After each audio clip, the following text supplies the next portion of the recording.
Today we're going to make a tree of life pendant using this beautiful Jasper focal bead. Hey there, I'm Amrita from Artrea Jewelry. Welcome. Tools you will need: a flush cutter, a 6-step looping plier or bail making plier, a bent nose plier, a needle nose plier, and a small metal file. We might not need this, but it's good to have. You'll also need a ruler. For materials, you will need a large focal bead. In this case, I'm using a large flat Jasper bead. You will also need 16 gauge copper wire. Here I've cut myself 8 inches of it, and you will need 24 gauge copper wire. Here I'm shaping the 16 gauge copper wire in the shape of the focal bead so that this forms the frame for the tree of life. So I use the focal bead to help me get that similar shape. It does not have to be identical. As you'll see, it needs to be a little smaller than the focal bead because this frame will sit behind the focal bead, and then the tree of life will wrap around it to capture the bead in between the tree and this frame. Now, once we have the frame size figured out, I'm going to use my pliers to bend the wires up at a 90 degrees from the frame. So what that will do is create a space for the wires to touch each other, and the wire sticking straight up will become the bail of the pendant. So you'll see the frame is the shape of the bead, and then we have the 2 wires going up to be the bail. Now this is an optional step, but I'm going to use a steel bench block and a jeweler's hammer to work, harden and texture this frame. So this will make the frame stiffer and then prevent it from bending. But if you don't have these tools, that's completely fine to not have to hammer this out. You could also just squeeze the wire gently between your pliers and just go up and down the length of the wire, squeezing it with your pliers to help work harden the wire.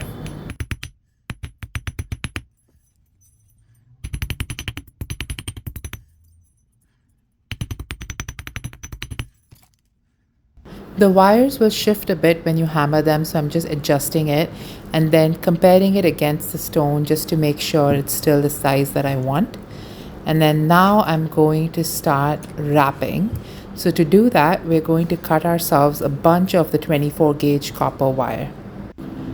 A quick way to measure your wire is to measure it to be 4 times the length of your stone. So no matter how long your stone is, what size it is, a good rule of thumb is measure the wire to be the 4 times the length of your stone. So here I measured the wire and I cut 1 strand for myself, and then I'm going to use that as the template to cut 11 more pieces of wire. I'm going to speed up the video here, but we come back together once I have all the strands cut.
Now we have all our wires cut and ready. We're going to work on attaching those to the frame.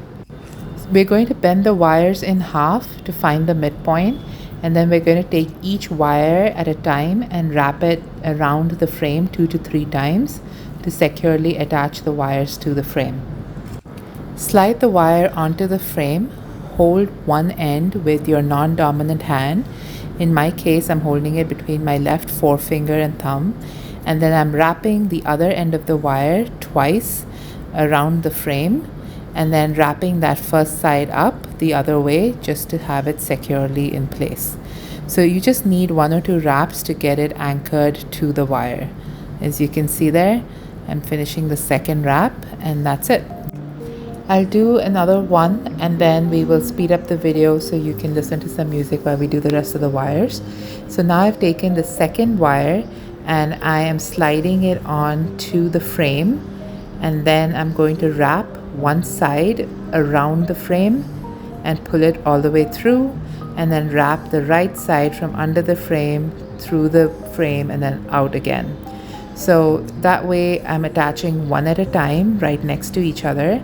And then I figured it's a little easier when I line up the wires. I know we bent them all in one group, but then just getting them all together so I can slide them on and wrap them and batch process it was easier. So that's what I'm doing here. And I'm going to speed up the video now. See you in a bit.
Now that we have all the wires attached to the main frame, we're going to separate them out into roots. So I'm taking about 3 to 4 individual wires at a time and then making 3 twists. So you can see here, I'm just pulling them together, and it's okay if they crisscross, if they cross over one another. It's meant to be organic like the roots of a tree. So just keep doing that till you get all of the wires grouped into root system.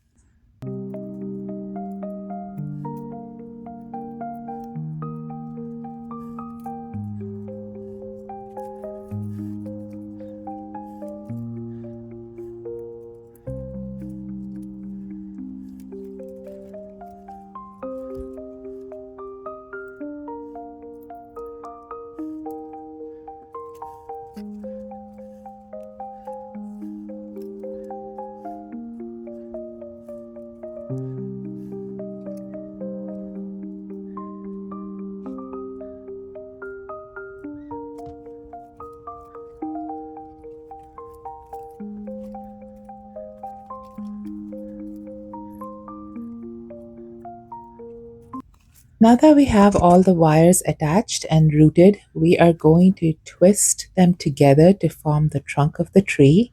And this will go up halfway up the bead or the stone. And so I'm just doing about 3 to 5 twists depending on the size of your stone. And then I'm going to separate them into branches. So remember, we have about 24 of these wires. So we can split them up into 3 or 4 branches. Now, again, don't try to make it even. That's my natural tendency to split them up and to even them up, but we want this to be organic. And so I'm doing 3 branches here to start, and that's the main big branches. And then you can again split these up into several more branches or just directly branch them out into single wires. I am going to split them up a little more. In a little bit, you'll see that. But what I'm doing here is adjusting the frame before I insert the stone against it. And so here I'm separating the wire, putting the stone between the frame and the wire, and then bending the tree across over the stone. So I'm just holding that in place and then bending the tree across over it. So as you can see, a lot of those roots, because of the thickness of the stone, come at the bottom and they hold the stone in place, but they're not as visible from the front. So if you want them to be more visible, you can make the root system a little longer. But in this case, I didn't see that need to do so. So I'm just adjusting the frame again, making sure that it doesn't overlap, but it does touch. As you can see, this stone has a hole drilled right through it, but I'm not using that for this project. I'm wrapping this like any other stone that I would wrap which didn't have a hole in it. And so if you have other stones that you want to wrap, this is a neat way of doing it. I do have a video up that shows you how to wrap heart pendants without holes drilled through them. So using gemstones with no holes. I'll link that up in the cards and down in the description below as well. To start, I've taken one wire and I'm wrapping it around the frame to anchor the stone in between the tree and the frame. So you see, just wrapping it to where the frame joins, and then that way the frame is held together too. So that's just the first anchor wire. Now we're going to do that with each of these wires. We're going to wrap them against the frame. So here I'm just separating it to see what I would like as the layout. You can get as detailed as you'd like with this, or you could just wrap it as is. Here I'm wrapping another branch and splitting that one branch into 2 more. And so wrapping it 2 or 3 times to get that twisted branch. And then we're going to split them up and make the twigs or final branches. I'm going to flip the pendant over and just adjusting the frame.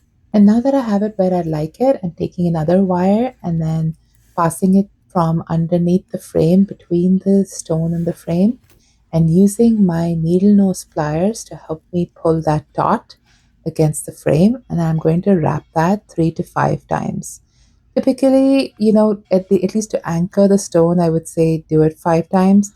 But since we have so many, 3 to 5 works really well. Now I'm waiting to cut all the wires together, but you could snip this off at this point. I'm going to wrap a few more and then cut them off. I like to batch process some of these just to speed it up a little bit. But here I am going to now pull out another wire, and again, just make sure I have the frame seated where I'd like it to be. and then slowly wrap the next wire around the frame. When I'm trying to start with the anchoring, I try to do 2 or 3 across the stone so that they hold the stone in place. And then I will do the rest, which end up being more decorative in nature. But I want to make sure that I'm not starting just on one side and have one side heavy, where it might then push the stone off center from the frame. So I'm wrapping, as you can see, one I started on the right side, now I'm doing one on the left side. And then that way the stone is anchored in the center, and then I can do the rest.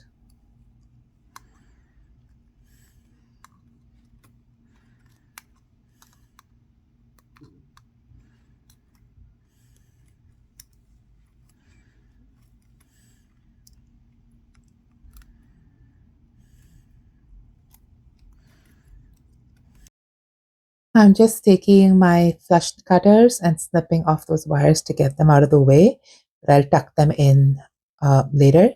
And now I'm going to just continue to do that one wire at a time. This is a pretty cathartic process. It's something I like to do when I'm watching a show or listening to music. So let's do that. Let's listen to some music and create our Tree of Life pendants together.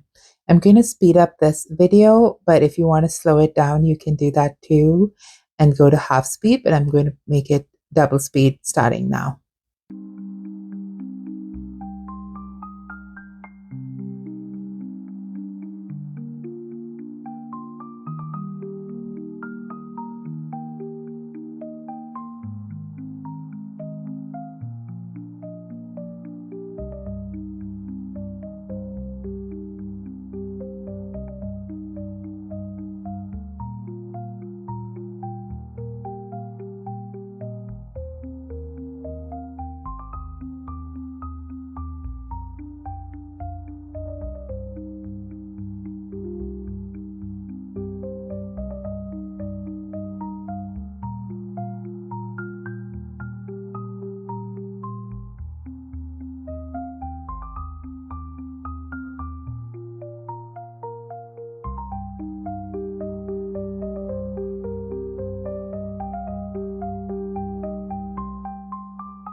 As I'm snipping off a couple of the wires, I'm tucking them in. So I'm using my bent nose or chain nose pliers to softly, gently roll the wire down toward the stone. And then I'm just running my thumb against it to make sure that it doesn't catch, because I don't want to catch in any clothing or scratch the skin.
There we go. The tree is done. It engulfs the stone and attaches to the frame at the back.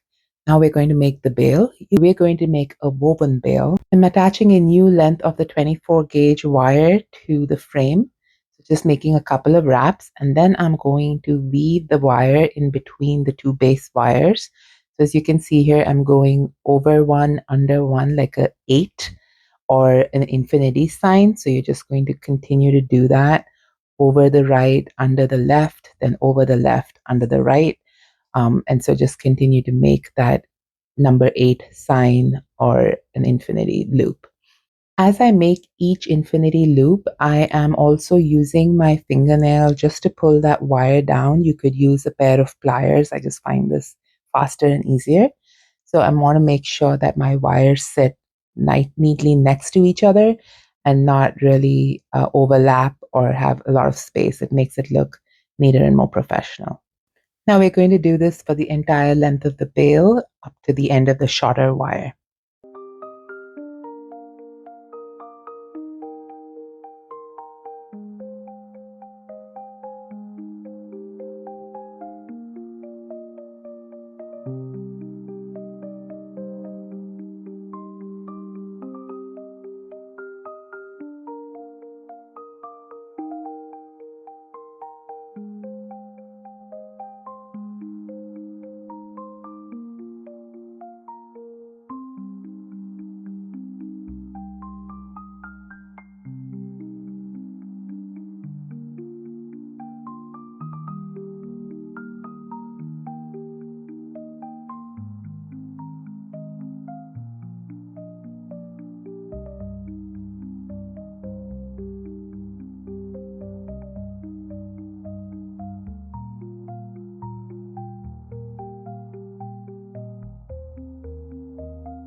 Now both my base wires for the bail are even in length. And so I'm going to use my 6-step looping pliers, and I'm using my 4th step to make the bail and just folding the wire over. As you've noted, I have not cut off my weaving wire just yet because I will use that to attach this end of the bail to the frame. So we're just going to use a couple of pairs of pliers to make sure we're shaping the bail into more of an oblong or oval shape, and make sure the ends of the bail are tucked in neatly against the frame so they don't catch or scratch anyone. And so here I've used my bent nose pliers to fold them in, and then I'm using that weaving wire to attach that end to the rest of the frame and the bail. So I'm just going to weave in a couple more times and then wrap that around the main frame.